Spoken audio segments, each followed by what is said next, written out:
एक लड़का जो कि प्रेमी है और वह अपनी प्रेमिका से मिलने के लिए जाने वाला है आज रात, क्योंकि प्रेमिका के घर वाले कहीं बाहर गए हुए हैं।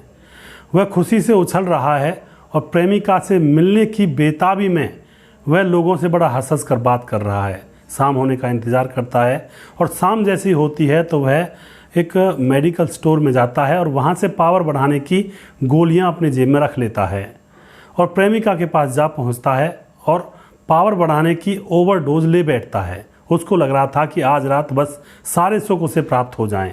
लेकिन दोस्तों, ओवरडोज लेने की वजह से जब वह प्रेमिका के साथ संबंध बनाता है तो इस तरह से संबंध बनाए जाते हैं प्रेमिका की वहीं पर तड़प तड़प कर मौत हो जाती है। वो एक कहावत है कि एतबार ज़रूर करें लोगों पर, क्योंकि एतबार इंसानियत की बुनियाद है, पर किसी को ये मौका भी ना दें कि वो आपको अंधा ही समझने लगे।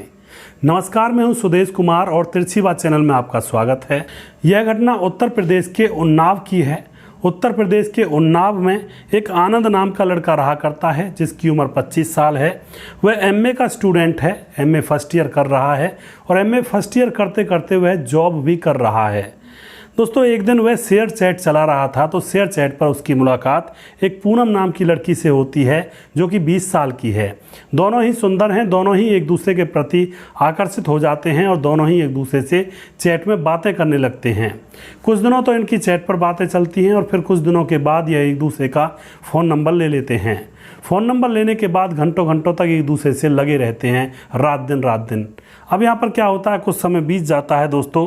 घंटों घंटों बात करने के बाद अब एक दिन वह आता है जब ये दोनों एक दूसरे के साथ मिलने की प्लानिंग कर लेते हैं, क्योंकि आनंद को पता लगा था कि पूनम का घर सिर्फ 20 किलोमीटर दूर है उसके घर से।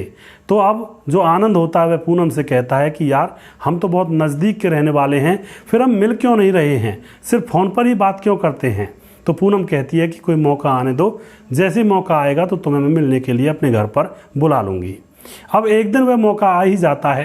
पूनम के जो घर वाले होते हैं वह सभी के सभी किसी शादी में जाने वाले थे रात भर के लिए और उस दिन पूनम को यह मौका मिलने वाला था।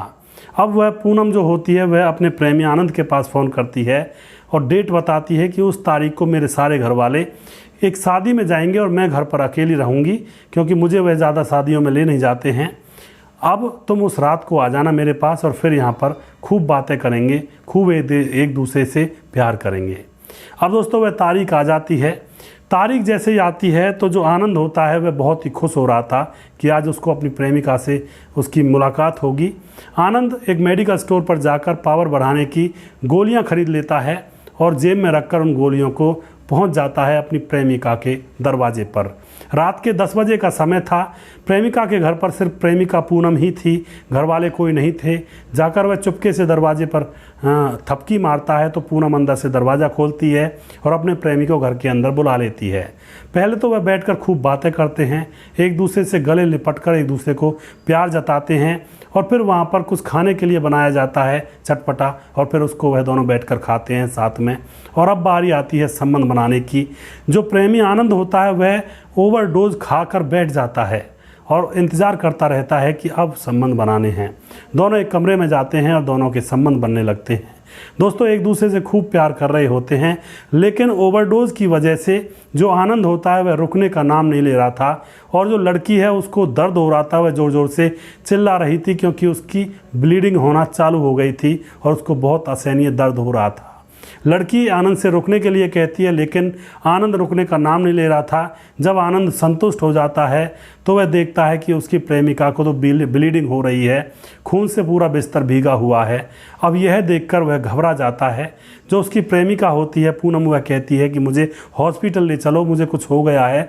लेकिन आनंद कहता है कि मैं तुम्हें कहीं नहीं ले जाऊँगा, लोगों को पता लग जाएगा। आनंद वहाँ से दुम दबाकर अपनी प्रेमिका को तरसते हुए, मरते हुए, तड़पते हुए छोड़कर वहाँ से भाग जाता है। जो पूनम होती है वह अपना फ़ोन अपने मम्मी पापा के पास करती है। मम्मी पापा शादी में होते हैं, कई बार फ़ोन बजता है वह उठाते नहीं हैं, लेकिन 1-2 घंटे के बाद उसके मम्मी पापा फ़ोन उठा लेते हैं और वह बहुत जल्दी अपने घर आने की तैयारी में जुट जाते हैं। उनको 2-3 घंटे आने में लगने वाले थे, लेकिन दोस्तों तब तक वह आते हैं जब तक पूनम की मौत हो चुकी थी, उसकी सांसें थम चुकी थी क्योंकि ब्लीडिंग हो रही थी बहुत ही ज़्यादा ज़ोरों पर। अब पूनम के माँ बाप आकर देखते हैं उनकी बेटी लहूलुहान है खून से। अब ना ही यह बताया था पूनम ने कि उसके साथ आखिर हुआ क्या, बस यही कहा था कि पापा मम्मी जल्दी आ जाओ, मेरी तबीयत ख़राब है। अब यहाँ पर दोस्तों सारे पड़ोसियों को पता लग जाता है कि पूनम की मौत हो चुकी है और खून से लथपथ पड़ी हुई है। पुलिस भी आती है, पुलिस आकर पूनम को देखती है तो मामला समझ जाती है कि ज़रूर यह कोई ना कोई गड़बड़ घोटाला है। पूनम की डेड बॉडी को पोस्टमार्टम के लिए भेज दिया जाता है और पूनम के फ़ोन का लॉक खोला जाता है। जब पूनम के फ़ोन का लॉक खोला जाता है तो सारी चैटिंग जो पूनम ने उस प्रेमी आनंद के साथ की थी पुलिस को पता लग जाती हैं और फिर सीधा आनंद को अरेस्ट कर लिया जाता है और उससे पूछा जाता है कि आखिर मामला क्या हुआ था। तो आनंद सारी घटना बता देता है कि हम दोनों संबंध बना रहे थे और ओवरडोज की वजह से जो आनंद है वह रुका नहीं और पूनम की जो बच्चादानी है वह फट जाती है और उसको ब्लीडिंग होने लगती है और वह डर के मारे वहाँ से छोड़कर भाग गया था, पूनम को तड़पता हुआ छोड़कर। अब दोस्तों उसको अरेस्ट कर लिया जाता है। इधर पोस्टमार्टम रिपोर्ट आती है तो पता लगता है पूनम के प्राइवेट पार्ट में 2.5 इंच का जख्म था, घाव था, यानी कि 2.5 इंच उसकी बच्चादानी फट चुकी थी संबंध बनाने से। यह बात देखकर घर वालों का बहुत रो कर बहुत बुरा हाल होता है, लेकिन आपस में वह यह भी समझ बनाते हैं कि हमारी बेटी को अकल नहीं थी, समझ नहीं थी, वह हमें ही धोखा दे रही थी। लेकिन फिर भी माँ बाप तो माँ बाप होते हैं, उनका दिल का जो टुकड़ा होते हैं बच्चे, उनके लिए रोना आता ही है, चाहे बच्चा कितना भी बुरा हो। तो इस तरह का मामला यहाँ पर हो जाता है दोस्तों। कई बार ऐसे किस्से होते हैं जब लोग आपस में एक दूसरे से मिलते हैं तो ना एक दूसरे की परवाह करते हैं, सिर्फ अपनी हवस को बुझाते हैं और ऐसी घटनाओं में ऐसे कांड हो जाते हैं। तभी मैंने शुरुआत में कहा था दोस्तों कि एतवार ज़रूर करें लोगों पर, क्योंकि एतवार ही इंसानियत की बुनियाद है। पर किसी को ये मौका भी ना दें कि वो आपको अंधा ही समझने लगे।